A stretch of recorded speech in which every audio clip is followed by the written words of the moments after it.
So I'm getting out the shower, I'm drying. So dude walk over, he say, hey, let me get them drawers on. Let me get them boxes. I said, man, you got me f***ed up.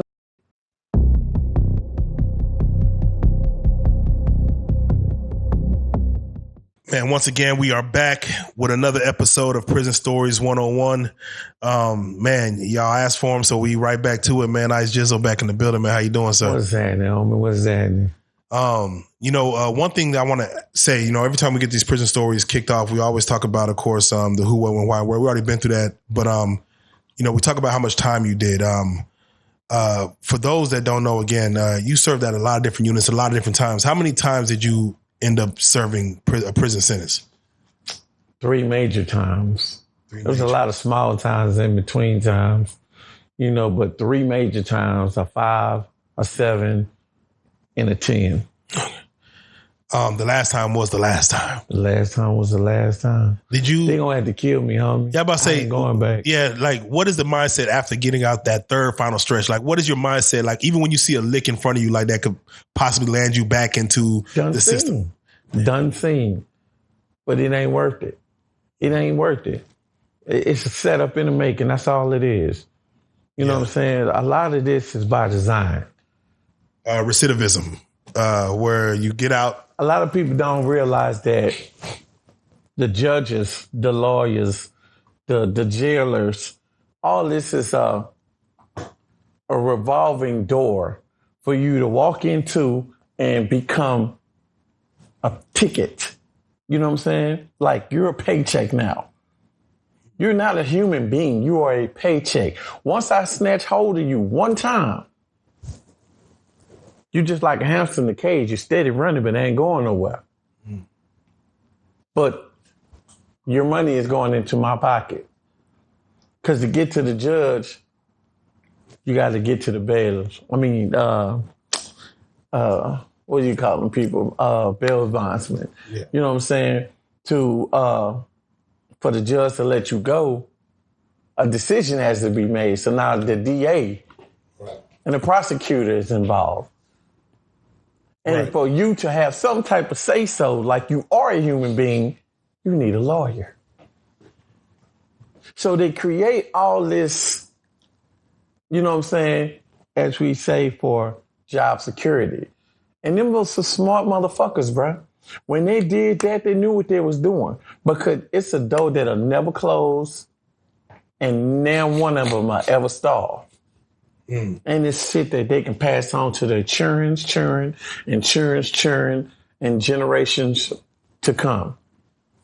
How intertwined are the bail bondsmen, the bailiffs, the judges, the lawyers? Like, it seems like they all, it's just a regular work day for them. Yeah. And they kind of already just talk about what's going to happen with a man's life. You'd be surprised. You go in Red Lobster sometimes and see, like, damn, is that Judge Cahoots right there?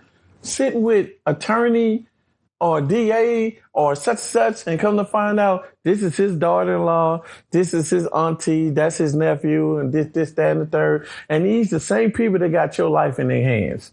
Sitting with the same person and stuff, that all you got to do is hit that damn gavel and your life is gone in an instant. Because of a mistake that only God can judge you by. Facts. Man. That's real. For a man to judge your life and cage you up like an animal, we have to really sit down and look at that. Does a prison number follow you each bid? You get a different one each time unless you didn't finish the last one and you was on probation.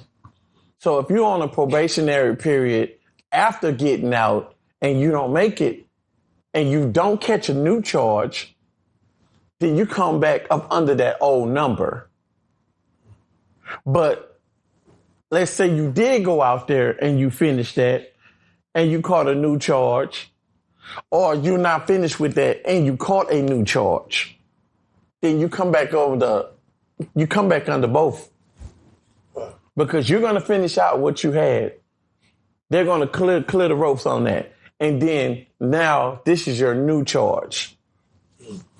It seems like the prison system is the only system where you're identified by a number. Every other job position, every other sport, everything else, you had a name. A name could be said, but in the prison, it's identified by a number. They call you offender. They don't walk around and say, "Wait, Johnson." They go, inmate, offender, 26-27-01-1903. And that gets your attention. So you have to remember your number when that's called. You would want to. You would want to if you want your mail, you want your medication, or you want to go to visitation, you know what I'm saying? Or you want to be processed in and out, go to medical and this and that. You would want to.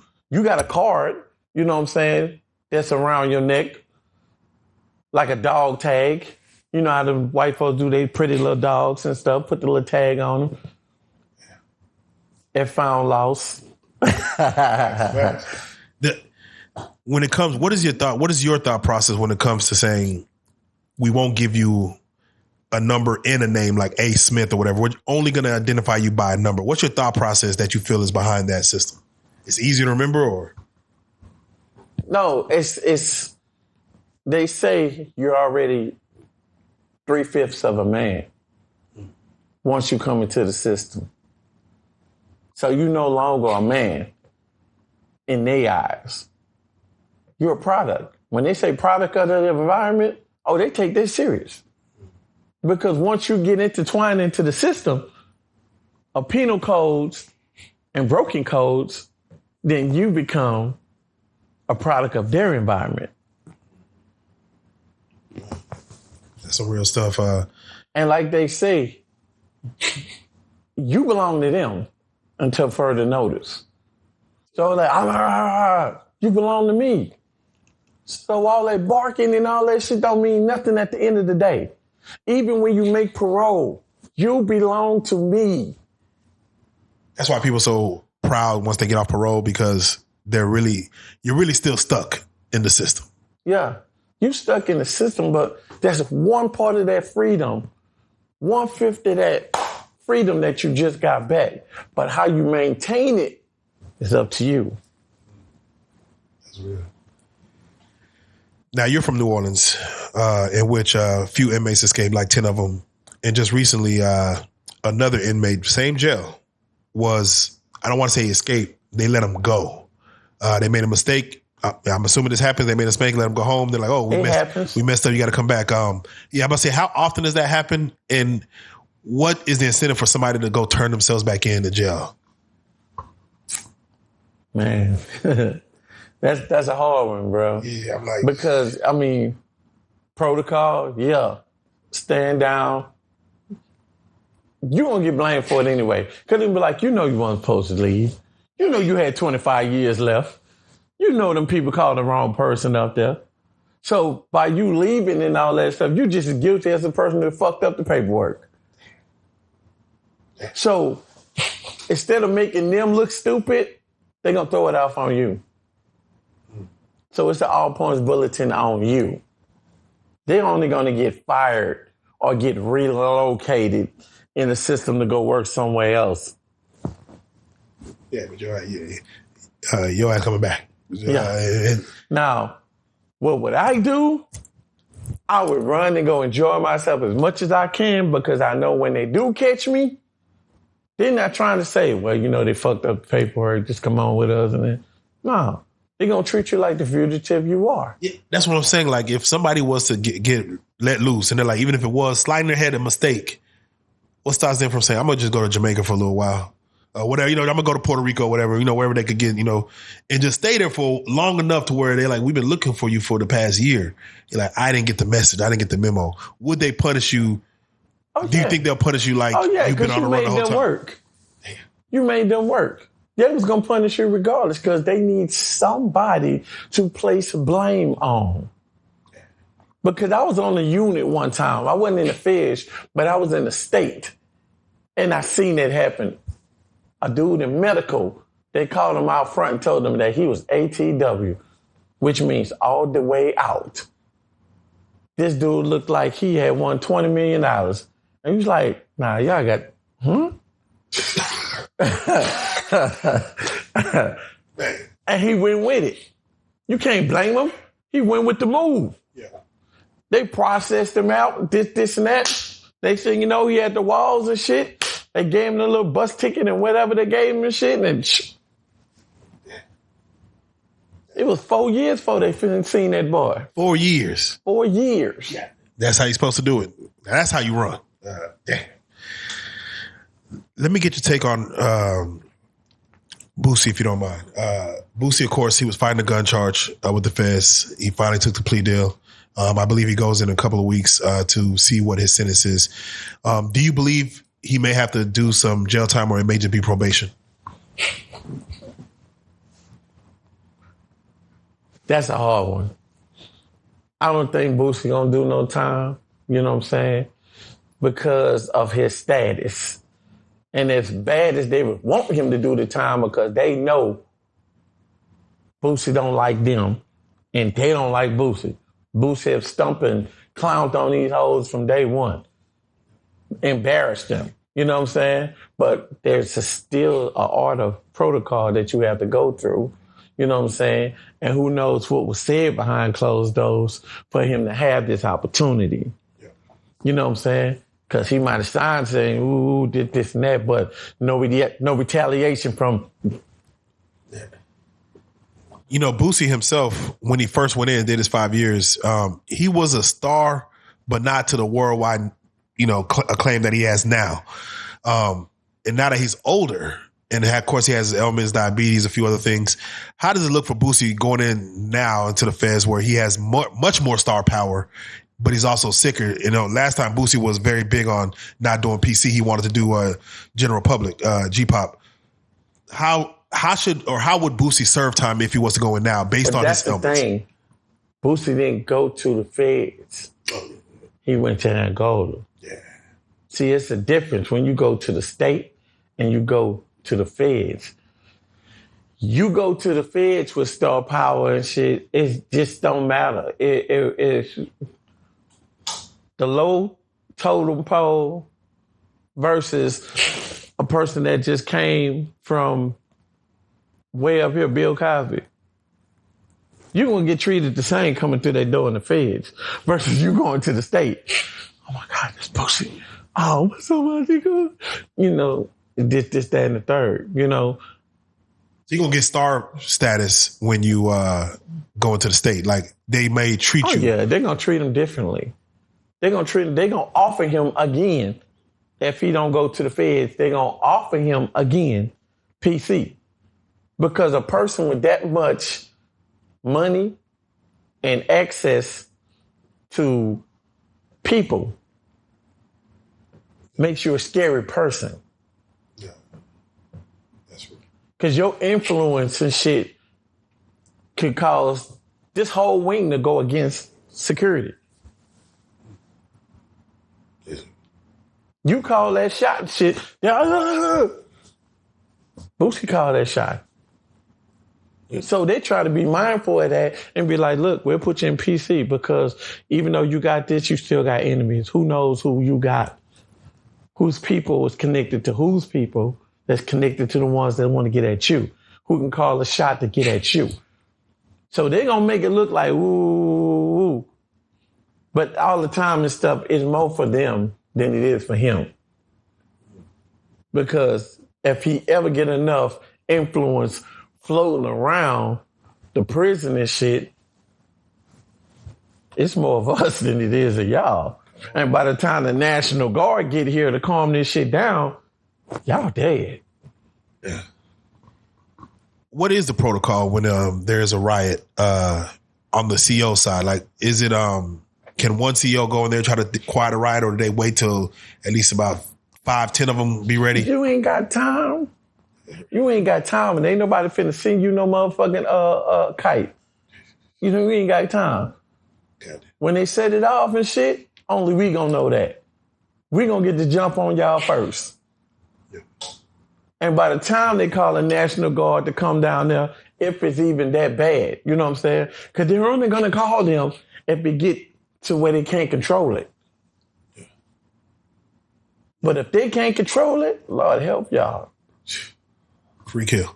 Let me ask you, we do these prison stories and we try to, of course, sway people from, putting themselves back in the penitentiary system. But I got to get your take. There's an artist named K-Sue whose father pointed him out during their trial, basically saying, yeah, my son did it. That was him, and basically snitching on his son. Mm-hmm. He was doing it to hopefully help him, lighter sentence and everything else of that nature. Give me your take on that as far as a father pointing his son out in court. That's hard. That's hard. Because I'm on both sides of the track with that, because I am a father and I am a son. You know what I'm saying? And I have been on the criminal side, and I'm on this side now saying that, that's not the way to go. So we all want to save our children. It's a fine line, bro. It's a fine line. Because sometimes your siblings or your parents can call the authorities on you for something simple to try to save your own life because they see where you headed. But they'll turn around and hate you for the rest of their life because you broke street code. They're not looking at you as, that's my mama, you hear me? That's my daddy. That's the ones who care for me. That's who ass I slid out of that I'm disrespecting. They look at it as, you just like them. You gonna turn me into these cocksuckers? Ain't shit you can tell me. Ever. You're right. It's a very fine line. Moral compass, which way it goes. And like you said, your kid can hate you forever. You didn't. My son right now dealing with some things. Yeah. I don't think I can pull myself to call the police on him. I can't do it. I can't. Yeah. But I'll do whatever I can to pull him out of that situation and make him see the errors of his ways. And where is it going to send him? Because you get away with something now, don't mean it's not going to come back to choke you later on. And us as growing adults, we don't see that shit. All we see is shit, I got away with it. I did that. You know what I'm saying? Or such, I fought the system and I won. But is it better to win the war? Or is it better to win the fight? Well, that's facts. And even if it came down to that, do you know which one you're fighting that you just won? Do you know if you just won a fight or did you win the war? Do you know the difference? Come on. So let me ask, of course, this Prison Stories 101. Just I have to ask you, what is one sound that you'll never forget from the inside? Like one that just plays in your head. Silence. Silence is golden, but in so many forms it can be deadly. When you walk into that penitentiary,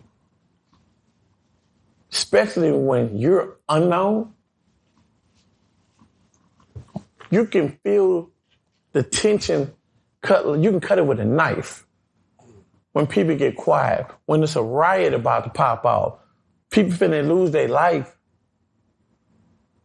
When people get quiet, it's not a good thing. Versus in the world, who don't want their peace? Who don't want quietness? But in prison, unless you're tucked away already, where can't nobody get to you, silence ain't golden, homie. That shit is deadly. And every time I walked into that day room and seen that dance floor empty, seeing people separated, I already knew what time it was. I was just praying it wasn't me. Speaking of silence, you ever had to do solitary, right? Yeah, plenty of times. Sometimes they say silence, like when you're in a cell by yourself, can really be loud in the sense that all you have is silence. How long have you went to where in solitary that, you just didn't speak to nobody? How many hours? would you say you just went with like no noise? 4 months. But like I say, sometimes you don't want that silence. So you create. I can't speak for the next person that go to SIG or get locked down.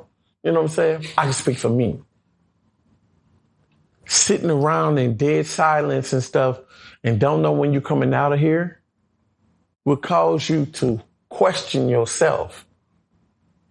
Question everything about yourself.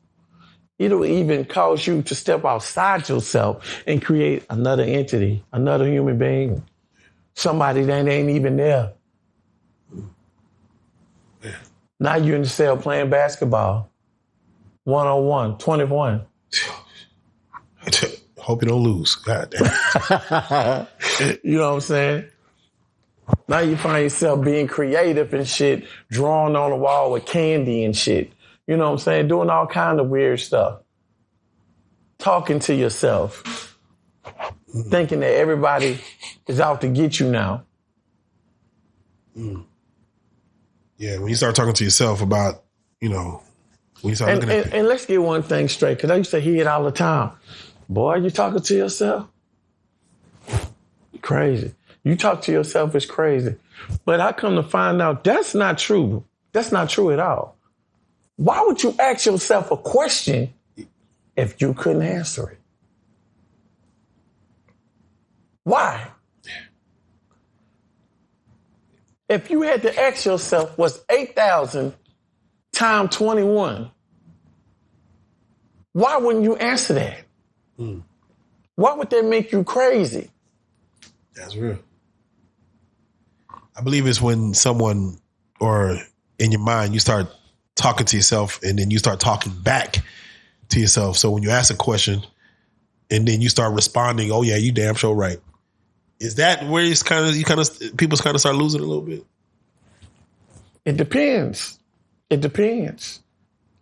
Because for me, I would do it all the time. But a lot of time I would be in character because I would be writing a script. So why wouldn't I act this person out? I'm him, I'm her, I'm them.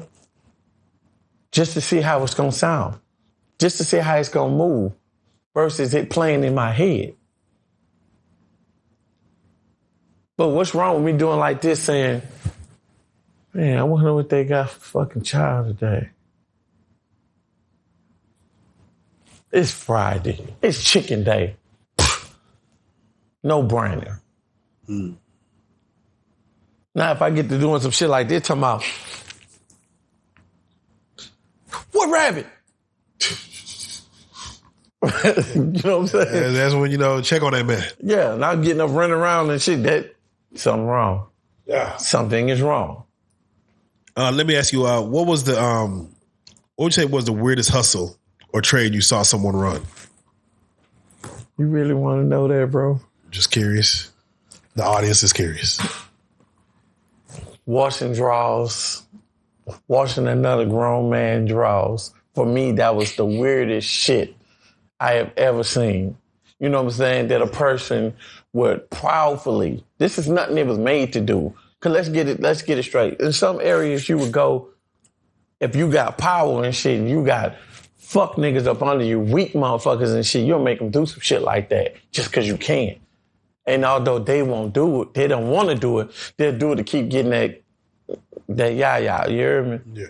So, okay. Put it like this. The first time I was introduced to some shit like that, it fucked me up. I'm in the shower. Now, you only gonna get a change of clothes twice a week. They gonna come through with the bin, you know what I'm saying? What's your size and all this shit, change your boxes and all of those shit, right? Cool. So, it's a dude lingering around the shower. I'm thinking, he a cold homo, you heard me? I'm like, I won't say something to this dude, but I really don't know what his hand game like. Cause if he bat the piss out of me and shit, then, you know what I'm saying, that's a whole different situation going on.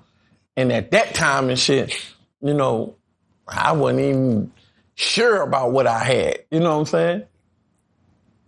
So I'm getting out the shower, I'm drying.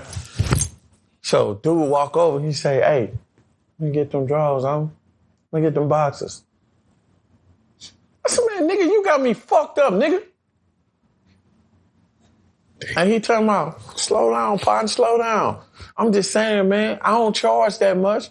Charge? He's like, look, this is my hustle, you heard me? Like, anybody come out the shower, they need their boxes and shit, washing this, that, and the third, and socks and shit. Holler at your boy, I got you. I just need a red bag of coffee and this, that, and the third. And I got you every week. And I was like, oh. Because I was thinking something else, you know what I'm saying? Did you say he had a legit hustle? Like, from what you know, he got work in? He washes everybody boxes and socks. That's what he does. It's a lot of draws. He ironed the motherfuckers and everything. Oh, yeah.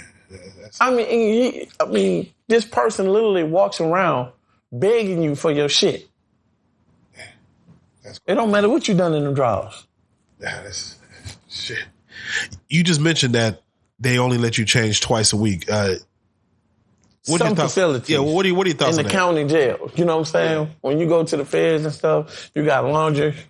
It's all different. You know what I'm saying? And then you can pay a motherfucker to get you some extra shit. You can buy your own shit off commissary and shit like that. Like I say, different strokes for different folks. You know, it just depends on where you at and what time you is in your bed.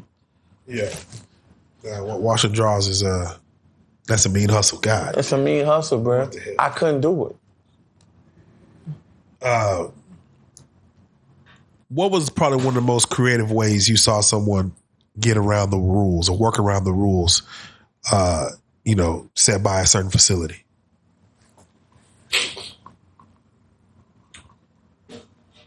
Are we talking COs or are we talking about inmates? Let's do both, because I can see some COs working around a hell of a lot of rules. Let's stay with COs as far as, let's say a female CO trying to get it on with an inmate. What links have you seen someone go to try to get it on with an inmate? Like how far, lock himself in a cage with somebody, or what they do? I mean, you got broom closets to go into. You have hallways. You got, different places that nobody are at. And with this person and only one person in the picket, you know what I'm saying? You got to have some type of bond with your COs and shit in order to be pulling some shit. Everybody ain't got it like that, but some of them do. They click up. You know what I'm saying? Because like I say, you're going to either come do your 8 and skate,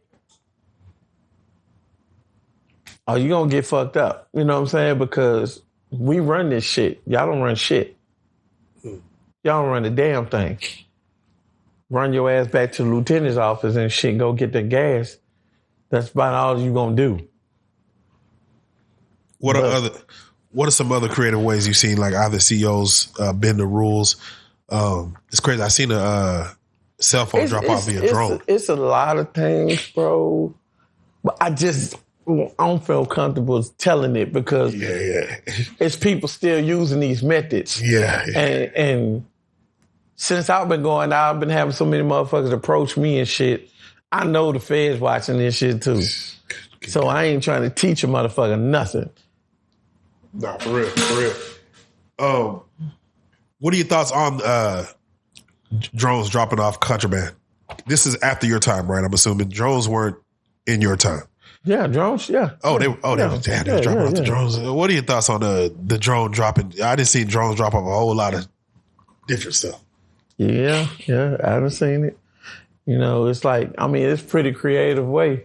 You know what I'm saying? But everything has a address. That's the fucked up part about it.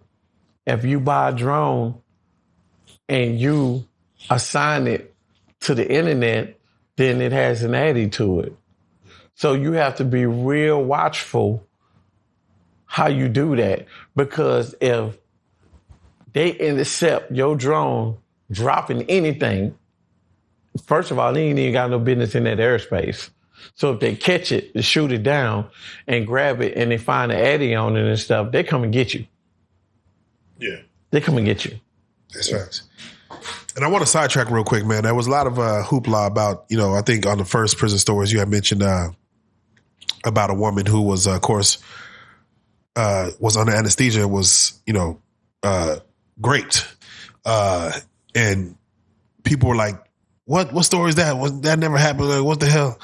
And I just seen a story recently of a girl going to a doctor's office, the dentist, and she had 5 dentists around her.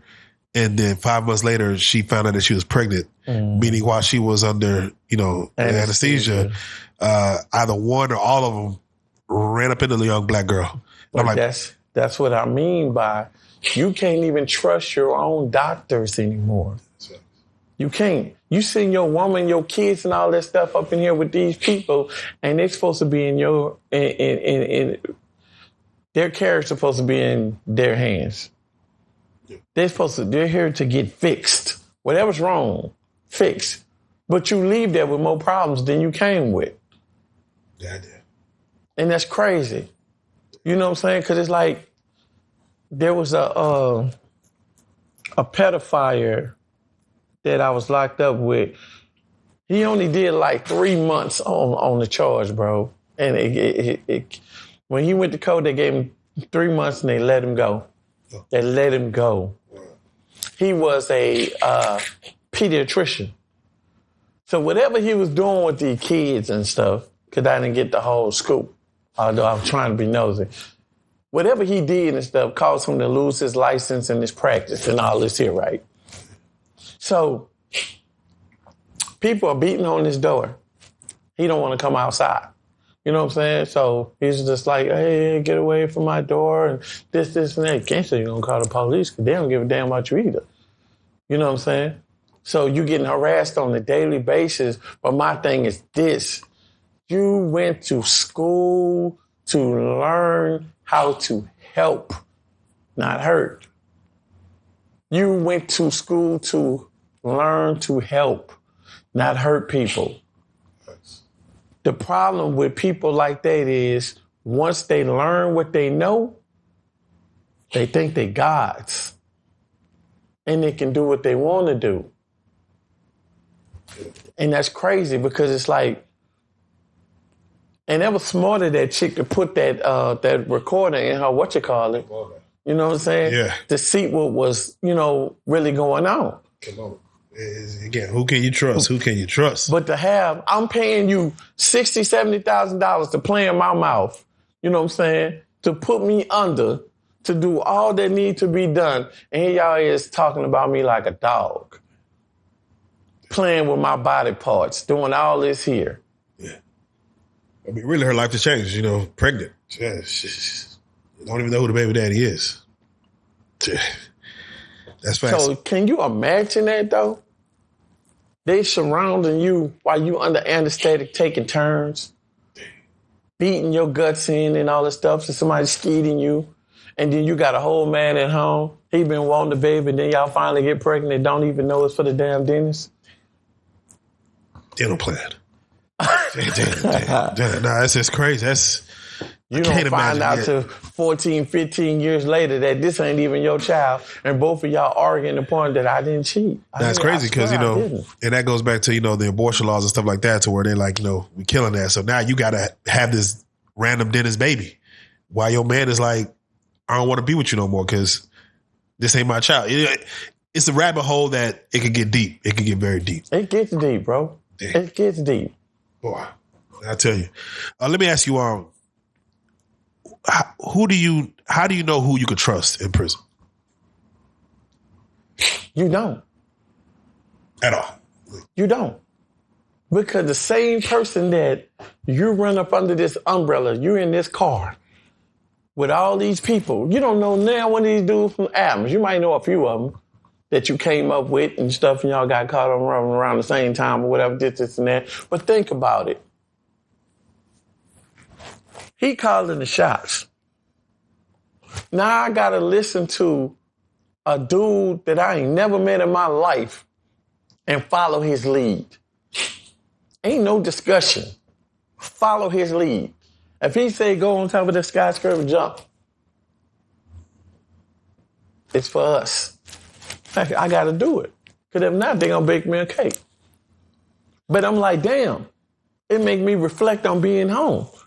I ain't even listen to my mom and my pa and shit when I was out there and stuff. But I got to come in here and listen to this random ass nigga. And my life is at stake for doing it. Not once, but every day that I'm in there. Anytime. I put all my trust in you to keep me safe. But at any time, you can X me out too. I done seen it. I don't like him.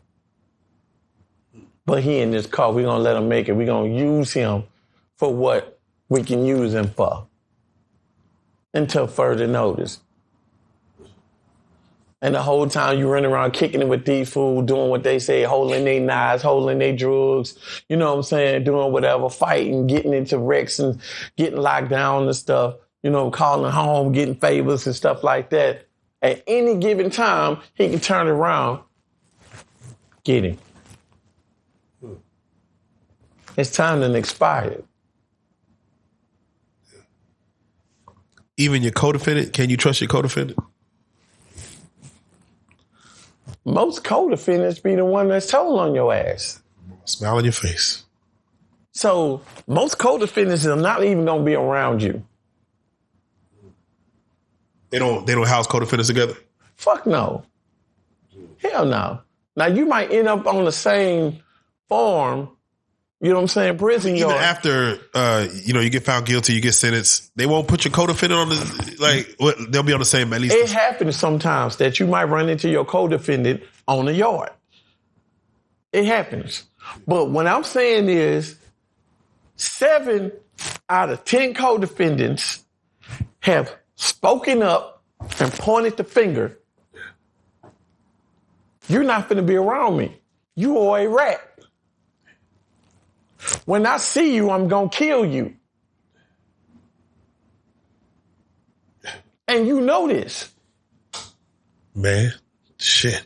So you're going to be put on the keep away list. Oh. So they're going to know if I'm over here on such and such farm, do not send this dude over here because this is his co-defendant. He had such to say in trial that caused him to get the time that he got. That's real. That's for their safety. They can't house us.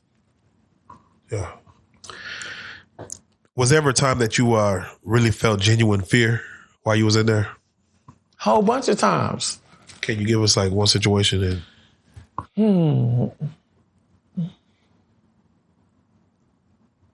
Coming through the metal detectors, my homeboy had a bag with a couple of floaters in it, some steel up in it. Had no idea that Louisiana and the Latin Kings had just got into it. So once it got explained to me that we're about to go to war and we got on lockdown, I already know what was going to happen when we come up. Knife up. You know what I'm saying? Whatever you got going, that shit dead. Going home and all that, you might put that shit out your brain. Fight or flight. You know what I'm saying?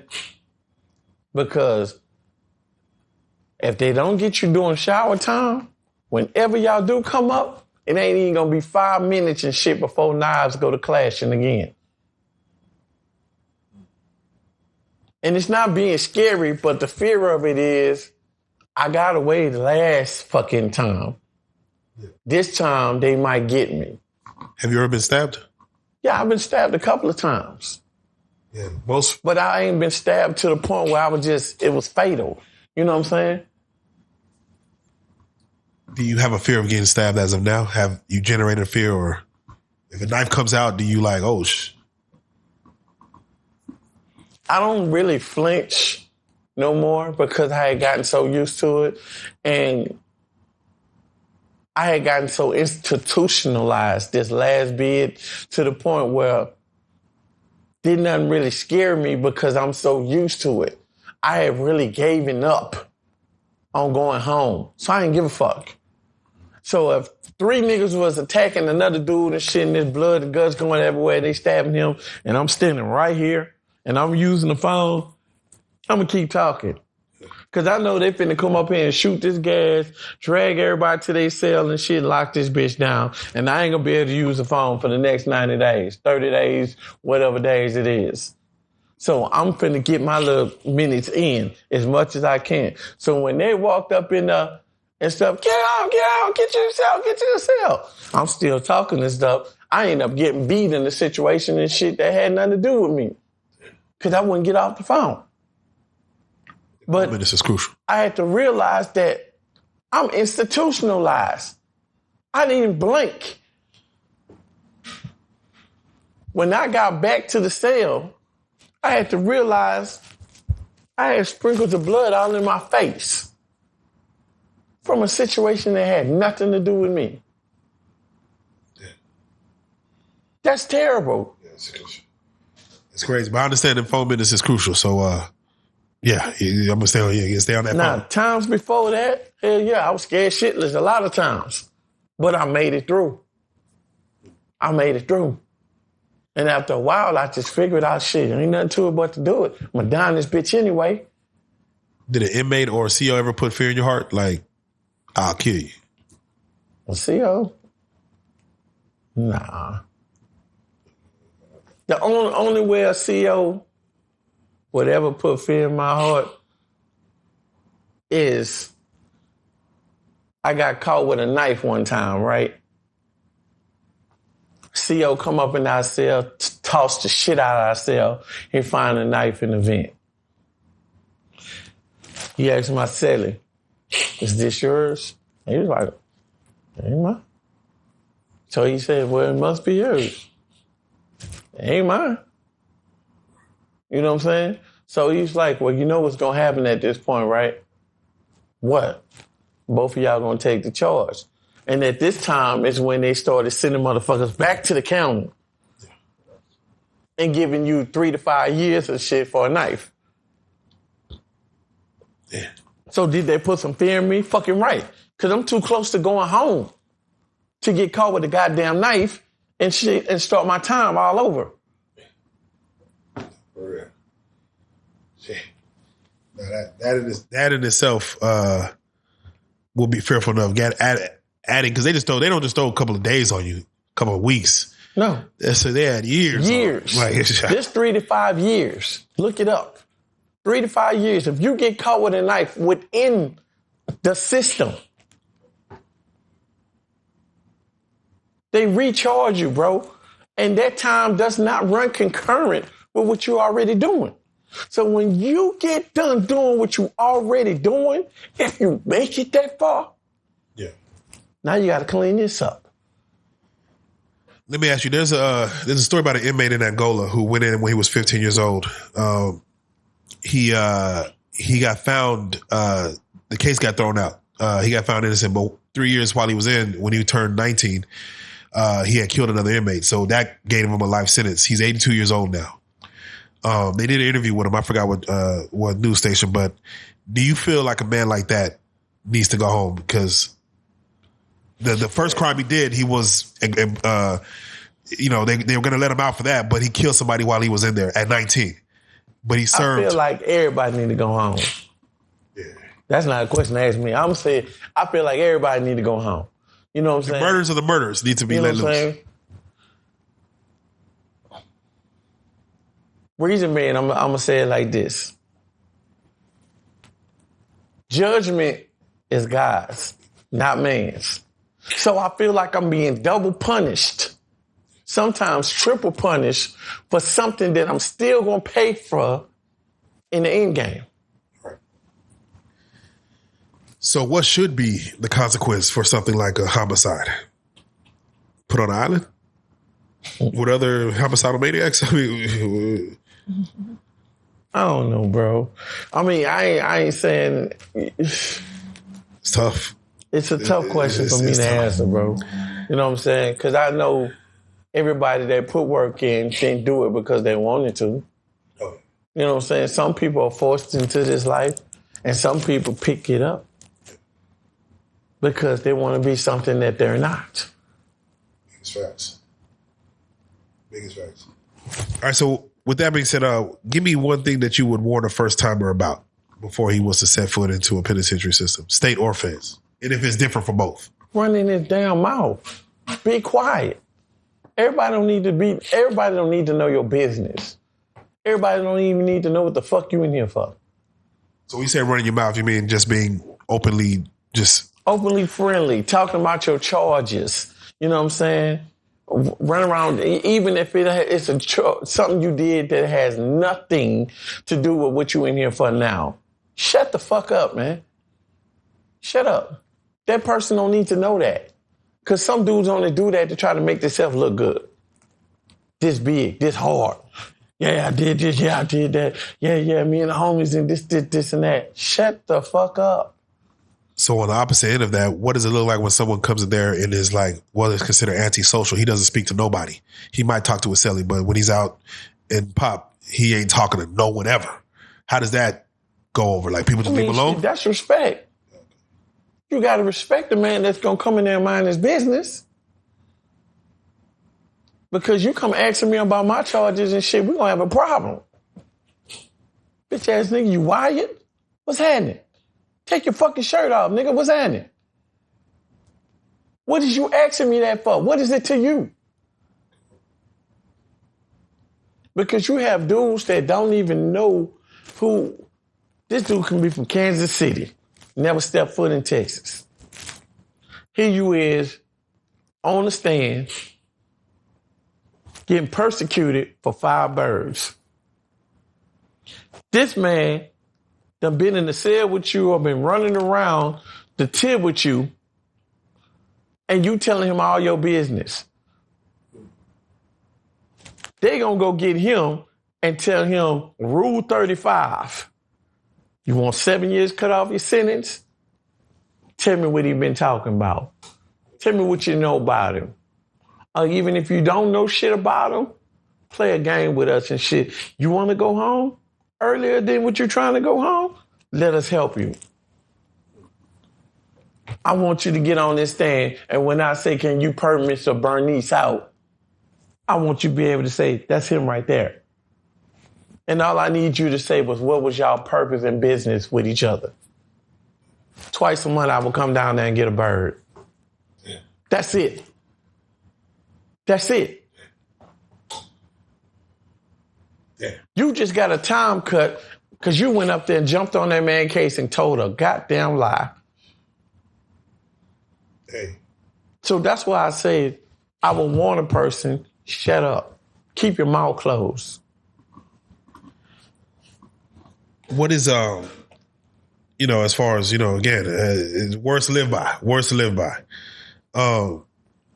What would you say is a no-go that could get you hurt fast? Like something that you're doing outside of, talking too much. What is a no-go that could get you hurt?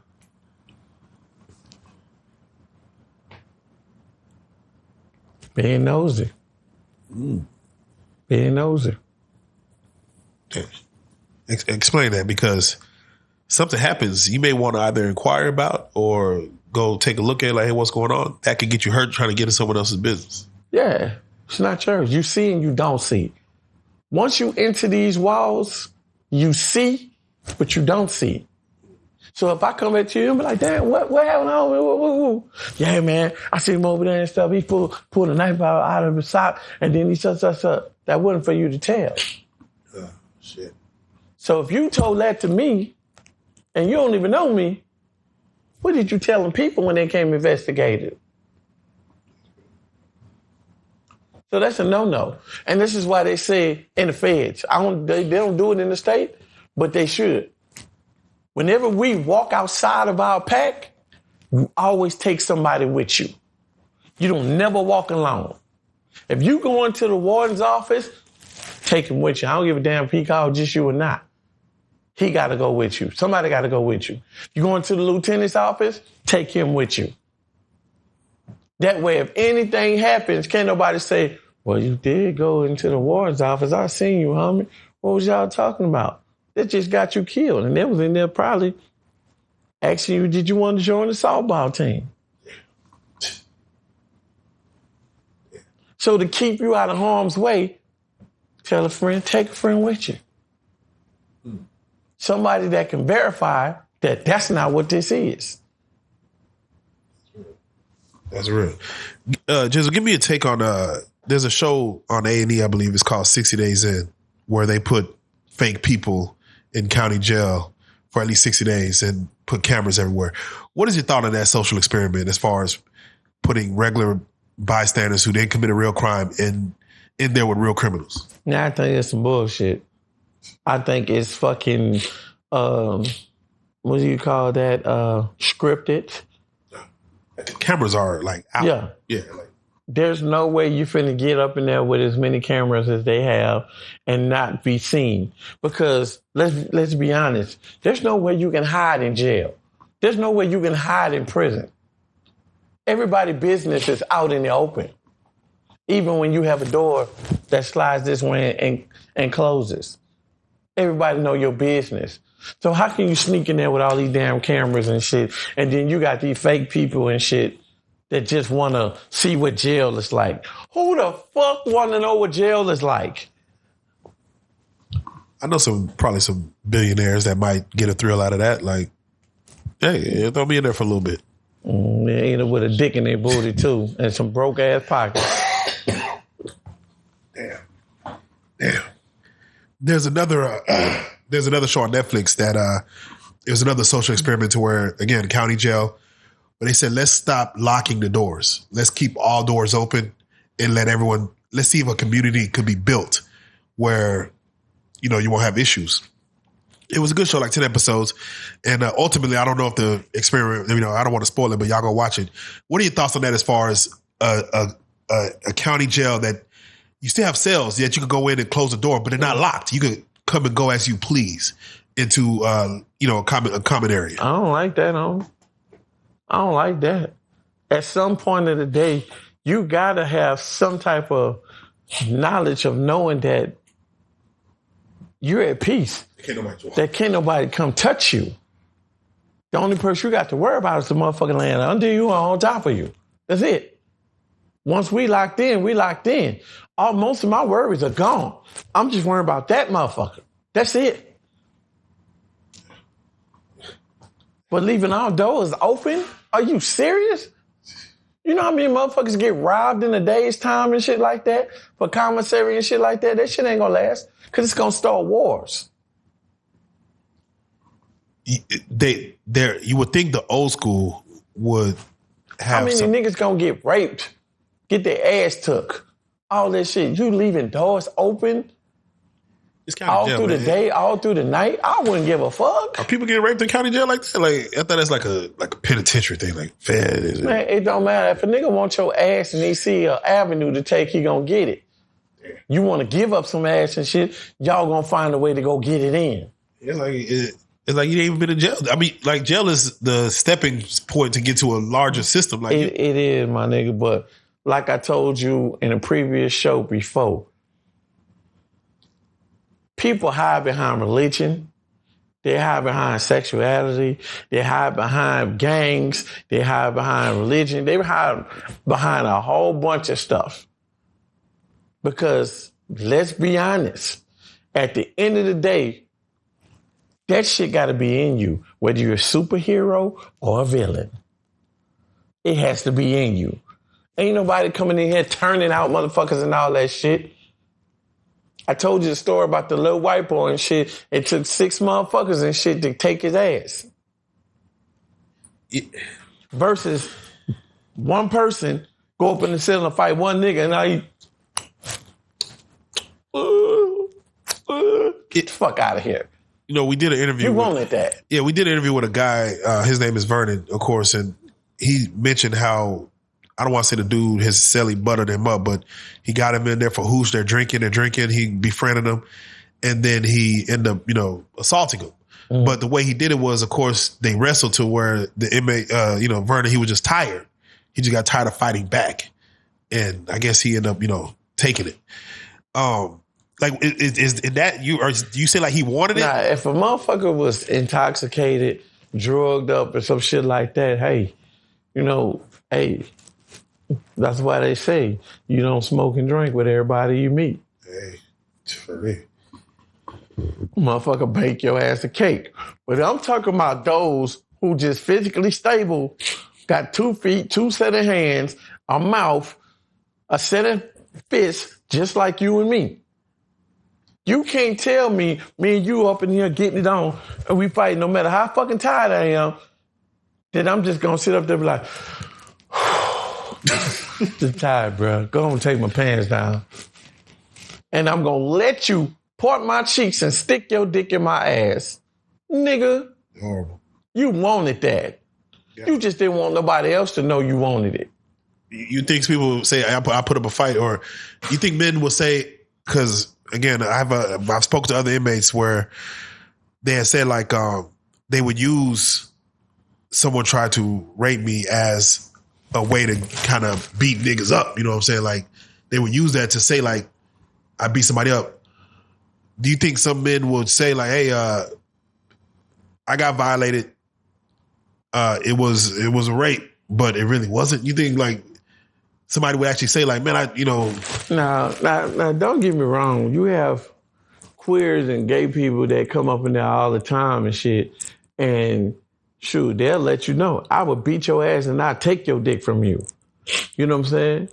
And some of them run their wing and shit because their hands are supreme. You know what I'm saying? So let's not get it twisted and be like, oh, I couldn't fight. So this and that. You know what I'm saying? Like I said, at the end of the day, it's all about what you want and how you go about getting it. Some people are embarrassed to come out the closet. Some people this and that. Hey, I have no problem with whatever you got going. That's on you. You know what I'm saying? But don't sit up there and make it like it's physically impossible when I done watched 6 motherfuckers, I'm talking about earn that bitch like they done clocked in at a job. God. But they're working. Let me ask you, just what was the closest, if at all, you ever came to dying in there? Dying in prison? Sure. Riot after riot. Not even that. It was a situation I had when, before I got shipped from Pollock to Coleman. That's why I got shipped, because I had to put some work in. You know what I'm saying? It was no getting around that. Because the way it go is, shit, when it's your turn, it's your turn. I don't give a damn if next week you going home. If we ask you to go put that work in, you go do it. If not, you ain't gonna make it home no way. When you say there's no getting around it, it's like, ain't no way to talk your way out of it. Like, how? Commissary, I'll offer shit. What you need? Like, well, I'm gonna make a phone call. I'm gonna have this deposit at your granny house.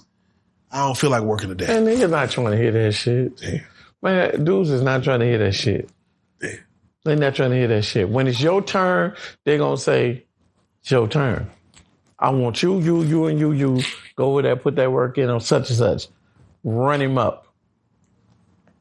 He gotta go. They find out you didn't go participate in getting his ass off this yard, then guess what? They ain't gonna say nothing to you. They gonna bake you a cake. The next thing you know, you're gonna be sitting in the cell, chilling and all that, and about 4 or 5 dudes gonna run up in there clutching, and they gonna fuck you up in the worst way. If they don't kill you, you gonna get life flighted. You leaving. Yeah. When you look at situations like Tory Lanez, which again, it looks like a hit that got put out on him, based on just how it all played out. Mm-hmm. When someone doesn't succeed in the hit, like when they're like, "Hey, you stab somebody up and you don't succeed, the man's still alive," does the person still get the stripes that they, all right, you put that work in, you good, or because they didn't succeed in taking a life? I mean, if you did what you're supposed to do, you did what you're supposed to do. You can't control if a motherfucker's still breathing or not. Yeah. You know what I'm saying? Because even so, a person might have said just bang him up. You know what I'm saying? Get as close as you can to putting him out of his misery. You don't know what that conversation was like for the person who got told to go do it. Or how much money he got. You know what I'm saying? Or even if it was something like that. Hey, need me to do you a favor? I need you to do me a favor. I got a call from the outside. He got to go. he need to be punished. They might not say kill him. They might say punish him. Yeah. You know what I'm saying? Yeah. We don't know. Let me ask, what was probably one small thing or a simple thing from the outside that you missed the most while you was in there? Like something, just something simple. Pineapples. So simple as pineapples. Man. You can't get pineapples in prison? You can, but you got to go through all this red tape of finding a nigga working in the kitchen and paying him. He got to transport the shit illegally down the sidewalk. You know what I'm saying? Hoping he don't get searched on the way in and stuff. You don't pay for it, but he come with it. He gets searched, boom. Now they done took your shit and whatever else he got on him. You ain't getting that. And nigga surely ain't getting you back your money. That's just the risk you got to take, you know? But even though you can get things such as that in there, it's not the same as being able to get it yourself and enjoy it the way you want to enjoy it. Can you get a piece in there?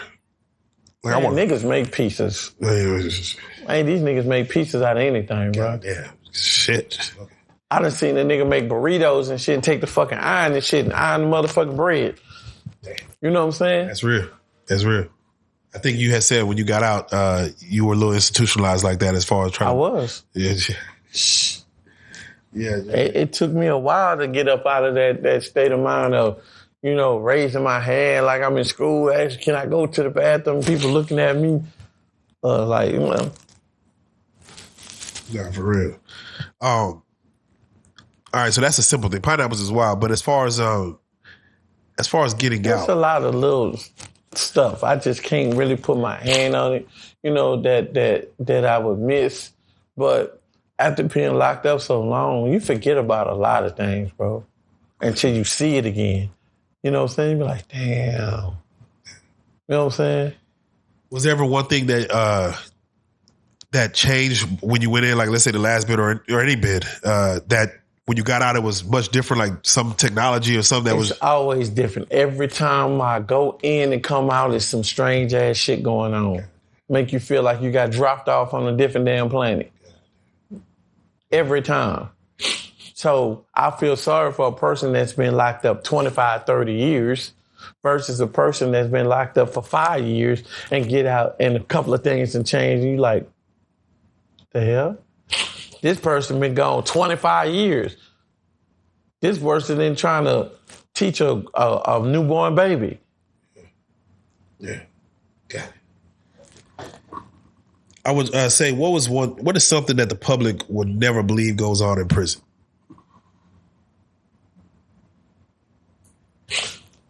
I would say the way we educate each other. Because believe it or not, you think that we just sitting around waiting to stab each other up, fuck each other in the ass, all weird ass shit. There's classes in there that you can take. You can go to college in there if you want to. And there's so many different walks of life up in there and shit. You can sit up under somebody and learn a whole lot of shit. What you do with that information is totally up to you. You can go sit up under the Muslims. They'll teach you stuff. You know what I'm saying? I learned about things I never knew about, birth certificates and shit, and how that when you was born, that you was automatically put on the New York Stock Exchange, your birth certificate. Yeah. So starting at $1 million, so it's like, the fuck? Yeah, that's crazy. Can you learn criminal behavior in there too? Like you did the Fed time to where when you learn from other people that. Yeah, you can learn anything you want to learn in there. You want to be a damn lawyer? That's the best place to become one. Because when you got something on your mind, can't nobody stop you. You have no distractions unless we get locked down. That's real. That's real. Did you ever see or have a story of where someone just vanished from prison? Like, you know, you see him and then you didn't hear like what happened to him. Like something might have, he really got lost, either gone, smoked or whatever. You just didn't hear about what happened to him. You ever have concern for an inmate that you just like, man, he was here, then all of a sudden or does nothing goes under the radar like that? It probably does. I mean, I've never witnessed it. You know, I can't speak on it. You know, you hear about stuff all the time. So that makes me ask, you know, what is the truth about prison life you think will scare the average man?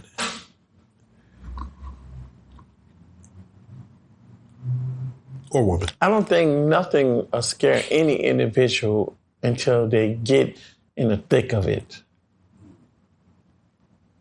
You know what I'm saying? We could talk about shooting each other all day. We can show our weapons all day long.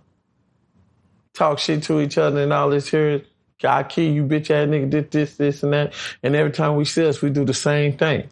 But until that day, I actually get the nuts to actually up this motherfucker and dump on you, then you're not going to feel none of what I'm saying. Yeah. This is when you actually feel it. This is where the fear actually comes in. Facts. To actually and shit have to go in there, grab a weapon and stuff and get ready. Because as soon as the doors open and shit, everybody finna start killing each other. You ain't never done that before. That's a fear in itself. That's real. That's crazy for a blue-collar criminal to come in and have to do some violent acts. And he never did a violent crime when he got in there. It could separate the sharks from the minnows, I guess. But that's the thing. Ain't no separation. Ain't no separation. One sound, one band. You move like you ain't part of this band, they gonna get you out of there quicker than you can. Because you're a liability. If I can't trust you to watch my back and go give it your all, what I need you here for? You just taking up space and air. So we're gonna go and get you out the way and let somebody else fill that space up. So can someone learn to fight or learn to be violent? Like if they come in not that, do they have time to learn to be that? Yeah. And how do they learn? Like, I learned. I didn't go up in there with no hands and all this shit. So battle after battle, or like just some of your cellies, like, hey, we gonna... I done fought, I done been beat the fuck out of, I done went through all that dumbass shit, you know what I'm saying? But I stood up, and that's what motherfucker respect. Like when I say it's all kind of walks of life up in there, you're running across motherfuckers and shit that can fight hard as Jackie Chan. Yeah. That can break down the whole book of nothing of how to whoop somebody's ass and teach it to you. Jiu-jitsu and all that shit. This is what I mean. In the feds, you find all these type of people. And they got their own space where they can do what they do. Nobody's going to bother them. So versus you come up in there and you're like, damn, youngin', you ain't got no hands at all. Let me teach you how to protect yourself. You want it, it's there for you to do. You might have to pay for it, but hey, you know what I'm saying? Unless you just that cool with the motherfucker instructor. So again, when it comes to just bare knuckle fighting, what are some rules that are some do's and don'ts when it comes to just having a bare knuckle boxing match? Where? In the feds or in the state? I'm gonna go state. State? I don't think it is no rules. Oh. Jumping. Jay. Getting jumped by somebody. As far as getting jumped, you don't want to do that. Yeah. You don't want to do that. That's going to cause a riot. Yeah. You're going to have a few people from his side, few people on his side standing at that door, making sure that it's one-on-one and nobody jump in. If it get out of hand and shit, they're going to break that shit up. Or they either just said, it was already said that they fight to the death of it. It's already understood, so nobody should get mad. How about when it does come to... it just depends on how severe the situation is that they fighting over. Okay. When it said don't hit a man while he's down, is that a rule in prison, like as far as... Right. So you can't kick a man, you can't stop a man while he's down? Like you got to just kind of let him get back up? Or? I mean, it depends on the situation. If it's my people, like say this is the Texas car right here. You know what I'm saying? And me and a Fort Worth nigga done got into it. You know what I'm saying? They can be like, man, look, y'all need to leave that shit alone. If we can't leave that shit alone, they're going to say, you know what? Man, go on in the cell. How you want to do this? Y'all want knife up and shit, or y'all want knuckle up? What y'all gonna do? These motherfucking hands, nigga. They gonna let y'all fight. They gonna let y'all fight. When one fall and shit and he get to all that stumping and shit, they gonna break the shit. Nah, don't do that. Don't do that. Cause that might cause a riot within itself and shit. You stumped my man while he was down. You ain't give him a chance to get up. Yeah. That's real. If no one saw it though, and he just explained that this happened, can he go by hearsay? Like, hey, that boy stomped me while I was down, man. He kind of messed me up. Can't do that. Everybody gonna see something. There's no way you can hide. Somebody seen something. Okay. And however the story get brought back and shit, that's how you gonna get penalized. Now it's August, so I have to ask you, from your experience, was it a real rivalry when it comes, like you speak on the Texas car, when it comes to the Cowboys and just having conversations about the Dallas Cowboys? Was that a thing while you was in there, like being New Orleans, Cowboys, Houston? Like, was that a thing that you saw? Under that TV and get to run around talking that rah-rah shit all day. Yeah. And sometimes they get out of hand. You know what I'm saying? Yeah. But that's why they say, you know what I'm saying, beware of what you say. That's facts. Now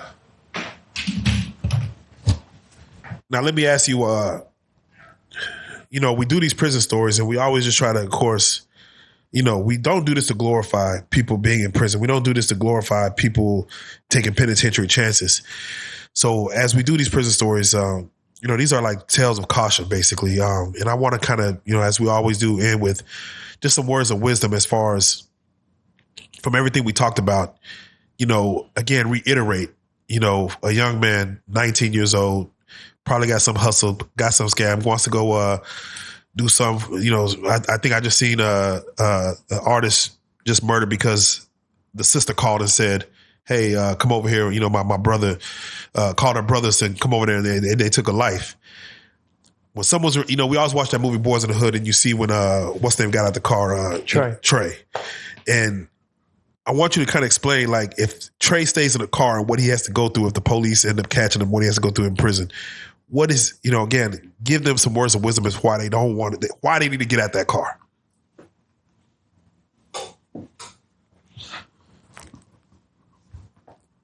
We all get angry about certain things that happen to us that we have no control of, or we get in our feelings or emotions about something that happened to somebody close to us that we can't do nothing about. But you want to do something about it. You know what I'm saying? And your mind and shit, like, I'm just like y'all and shit. I need to get my lick back. But at the same time, are you really built for that? Are you really built for that? Because what goes with it is shit is far beyond the action that you're about to take. And it goes right back to what I say about, did you win a war or did you just win a fight? That's real. You pulling up on the nigga smoking him because he smoked your homie, you just won a fight. But now, consequences get carried out when the police do find you and somebody tell on you or however you get brought to justice. That man got homies. The man got family. What you gonna do about all of them? Because now you don't even have the anger in you no more because you don't let it go. You done got your lick back. But shit, now they want their lick back. Now you in a whole prison full of niggas from a same set. These Paru bloods up in here. You smoke my blood, nigga. Smoke me, nigga. Ain't no guns in here. What's up? So now you got a whole war going on, and you got to depend on somebody to either take your back or leave your back alone. And you got to, it's you against the world. It ain't worth it at the end of the day. It ain't worth it at the end of the day. Things happen in life that we have no control of. And when it's time for you to get sun up, it don't even matter how it happens. It's time to go. But it's not for you to play judge and jury. Yeah, like you said, a mistake. You know what I'm saying? Cost you your life. And this coming from a person who done did some shit and still live nightmares. Because even when you get away with some shit, you want to get away with it for so long. Then there's this thing such as a conscience, sleep patterns, sitting in front of somebody that looked like that person that, you know, fuck you up for that moment and shit. Let me ask you, do you still have dreams about prison or being in there? Like, do you ever have like... Every once in a while. I haven't had none lately. But it's like,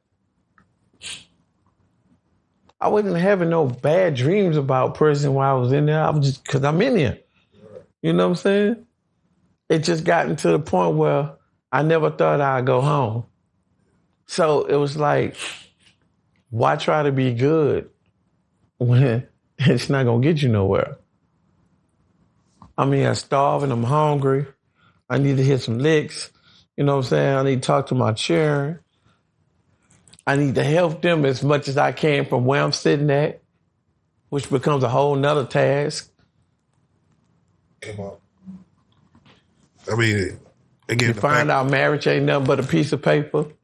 Yeah. Who does do that time with you? Mostly from all the inmates, you know, like normally mamas, fathers, girls, sisters, brothers, kids. Who does be there for you during a person's bid?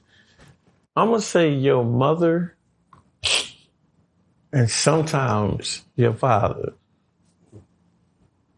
But most of the time, a mother will ride a bid out quicker than a wife, girlfriend, or a partner. Because, let's be honest, out of mind, out of sight, you out of mind. After a while, I used to get letters every day from certain people and counted on that. And then it went from getting 7 to 4 to 1. And then from 1 to, every time the mailman come and shit, I'm disappointed. They don't even call my number. You know what I'm saying? Then you get on the phone. Nobody want to answer the phone for you no more.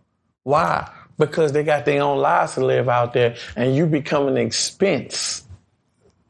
You become another bill in their household.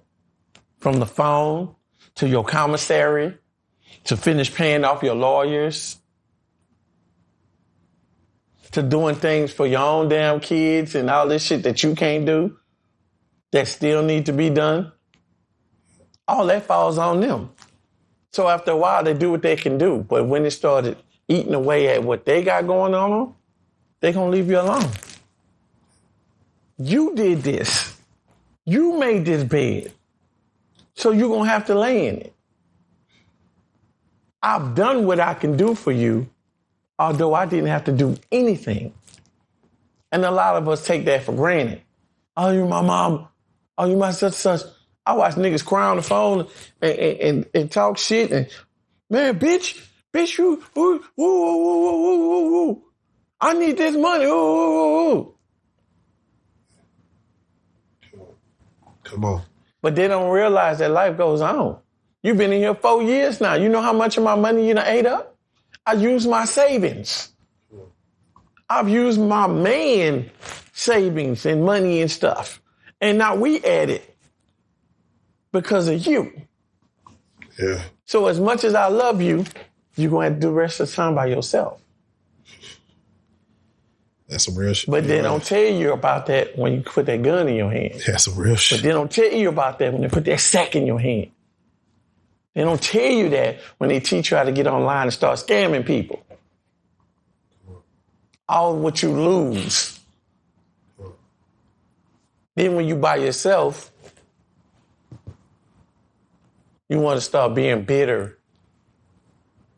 Not knowing if you're going to make it. So if you do make it out, now you bitter towards everybody and shit because of what you had to go through. But who done that?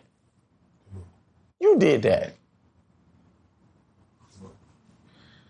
I say, hey, that's words to live by, man. If that don't hit somebody's ears, I don't know what will. Damn, I don't know what will. Man, with that being said, man, it's always a pleasure to having you on this platform to speak so eloquently, man. The fans really do taking a liking to your message, man, and everything else you're doing. What you have written books? I want you to, of course, speak on them and give us the titles and where to buy them too, because I know people are wondering, like, what does he do outside of this? Yeah, I just had a book signing 2 weeks ago. My latest book is a children's book. It's called Woo Woo the Kitten, The Adventures of Woo Woo the Kitten, Volume 1, The Birds and the Bees. Why Woo Woo? I don't know. It just, I don't know. I had to find something to represent me in the form of an animal, you know what I'm saying, and take them through a journey. The kids, you know what I'm saying? Because you can't talk to kids the way you talk to an adult. You know what I'm saying? And I have another book. My adult book is called Cut Boy, The Streets Made Me, Volume 1. And they take you all the way back to Soldier Slum and you know, all that in New Orleans. You know what I'm saying? Definitely. And for those that want to follow you, because I know some people just want to get at you, just see how you're doing, check in with you, tell you their own stories. How can they get at you? What social media? Well, they can get at me, man. Nathaniel Wade, 5537, I believe it is, on Instagram, or Ice Gizzle, my rap name, ICEGIZZLE 5200. All right, there you go. With that being That's on all socials. Or you can go to my YouTube page and just punch in Ice Gizzle. And mostly everything I got going and stuff will be on there. Yeah, at this point, you just type in Ice Gizzle on Google. Yeah. I believe you can be Google now. So, again, I got to say, appreciate you coming through, man. This is Prison Stories 101. Ice Gizzle, I salute you, man. Yeah, I salute you too, homie.